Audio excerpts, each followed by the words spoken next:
Mən səni sevmişəm uşaqlıq çağından, yolunu gözləmişəm baxıb yol kənarından.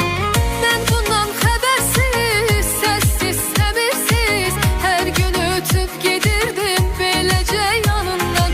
Mən bundan xəbərsiz, səssiz, səbirsiz hər gün ötüb gedirdim beləcə yanından. Kaş sənin sevgili yarın mən olaydım, mən olaydım.